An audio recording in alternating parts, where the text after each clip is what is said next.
ദൈവത്തിന് സ്തുതി. പ്രഭാത കിരണത്തിലേക്ക് സ്നേഹവന്ദനം. ഭാഗം 1870.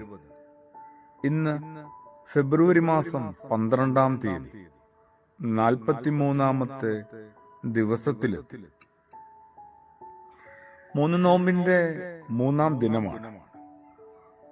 അവൻ സിംഹാസനത്തിൽ നിന്ന് എഴുന്നേറ്റു, രാജവസ്ത്രം നീക്കിവെച്ചു, രട്ടുപുതച്ച് വെണ്ണീറിലിരുന്നു. അങ്ങനെ നിനുവയിലെ രാജാവിനെ കുറിച്ച് യോനാ പ്രവാചകന്റെ പുസ്തകത്തിന്റെ 3-ാം അധ്യായത്തില് ഇത്തവണ വായിച്ചു.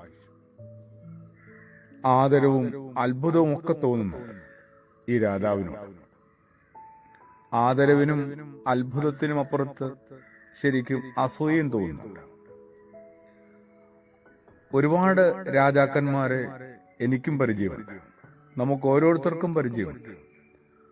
അത് ആത്മീയ മേഖലയിലെ രാജാക്കന്മാരും ഭൗതിക ഭരണ മേഖലയിലെ രാജാക്കന്മാരും. ആജ്ഞാപിച്ച് മാത്രമാണ് പൊതുവെ അധികാരവർഗത്തിന് ശീലം. നിനവെ പട്ടണത്തിന്റെ മാനസാന്തരത്തിനായി 2 വരി കൽപ്പന എഴുതി പട്ടുമെത്തയിൽ അമർന്നിരിക്കാമായിരുന്നു. അങ്ങനെ ആകേണ്ടതായിരുന്നു ഈ രാജാവ്. എന്നാൽ ഈ രാജാവ് എങ്ങനെയാണ് ഏതൊരാളിന്റെ പ്രകാശമുള്ള ബോധമുള്ള ഏതൊരാളിന്റെ ഉള്ളിൽ ഒരു ആദരവ് നേടിയെടുക്കുന്നത്?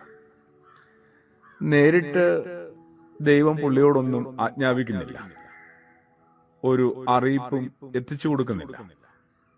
യോന കൊട്ടാരത്തിലെത്തി ദൂതറിയിച്ചതായിട്ട് സൂചനയുമില്ല. നാട്ടുകാര് പറഞ്ഞറിഞ്ഞതെങ്ങണ്ട താഴത്തെ തട്ടിൽ തുടങ്ങിയ ഒരു അനക്കം പതിയെ തമ്പുരാനിൽ എത്തിയതാണ്. എന്തായാലും സിംഹാസനത്തിൽ നിന്ന് എണീറ്റല്ലോ.